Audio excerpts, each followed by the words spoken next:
I'm Melissa. And I'm Lisa. We're realtors in the Shenandoah Valley. Welcome to the channel.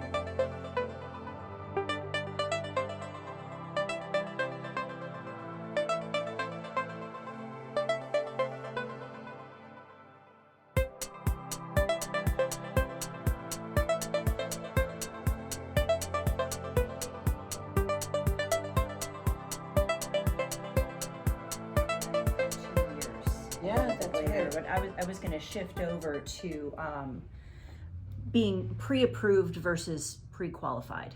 Okay. And there's differences, but I Yes. think that might be confusing to a lot of people. It is something that can be a little, in the shady area. What we like to do is I prefer a pre-approval. A pre-qualification is going to be you call me on Saturday afternoon at 2:00 and want to know if I can do a pre-qualification. Yes, I cannot do a pre-approval on that short of a time, but a pre-qualification is when they give me their best estimates of their income. I am going to pull their credit, and we can discuss this later too. It's called a soft pull. It does not affect their credit whatsoever. Doesn't even show up on the credit report as a credit pull. However, it does give me an idea of what their credit looks like, and I can look and see late payments, any of that, and it'll give me a score. It'll give me 2 out of the 3 bureaus as a score.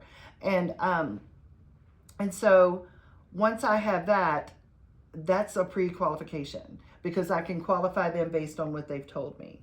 A pre-approval is once I have the documentation. They've given me 30 days most recent pay stubs. They've given me 2 months bank statements. They've given me their work history for the last 2 years, and all of that information to focus on. But one thing that Atlantic Bay does have that's really awesome and has actually gotten us deals for agents is the Buyer Boost program.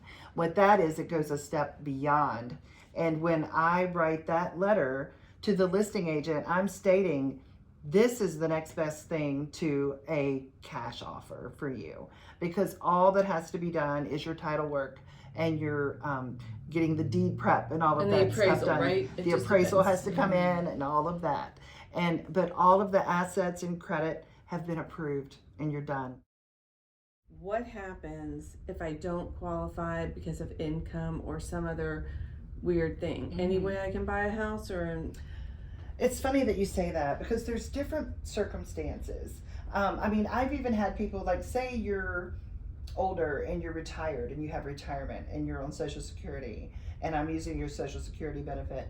We can actually add to that and bump it up because you don't pay taxes on it. As long as you don't pay taxes, we can bump it up. It was 25%, but I believe now it's 15%. That can make a huge difference in getting them qualified. So that's your older or whatever, people that are on a fixed income. Sometimes there's ways to give them more income than what they've actually reported. Okay. The other thing would be a younger person that hasn't been in the job field very long. They're only making $16 an hour working Subway or whatever, Right. and which is great. I'm glad they have a full-time job. But anyway, so they want to buy a house really bad because it's the perfect house, whatever. Uncle whoever lived there and they need this house. So what you do is you see, do you have a family member that would be able to co-sign for you? They do not have to occupy the home. They don't have to live there with you. Nice. And what they can do is apply with you. They would be a non-occupant co-borrower, and you would use their credit, their income, and you still have to have pretty good credit. You still have to have credit enough, the score big enough to get in, but you can use their income to bring your debt to income ratios down. So, and then they sign. There's a little bit of a rate addition on there, just very small, but it's worth it when you look at what you can do. And then in a year, after you've been on your job for 2 years and you're making $30 an hour or whatever, you refinance it into your name and you're good to go. Okay. Thanks. Well, Because there that's might be different another than question credit of issues. what are some things that might prevent me from qualifying would be also a good way to do it. We were actually talking about like horror stories. What not to do is sometimes just as valuable It's as very what true. to do. I have just recently in the last week gotten a borrower that has an $1,100 car payment. Yeah, that's a big thing right now. Yeah. People are buying vehicles in these lenders out here for these car dealerships. So things a new borrower should not Yes. Do not do. Buy a car, take out credit for new furniture for your house. No. That's right. I had a girl sit here today and she was like, I thought I got back my earnest money deposit and my appraisal. And I'm like, why would you think that?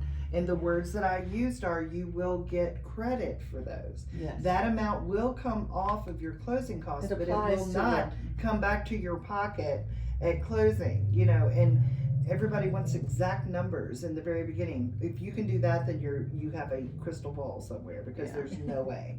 Thank you, Julie, for your time. We really appreciate it. Thank you so much.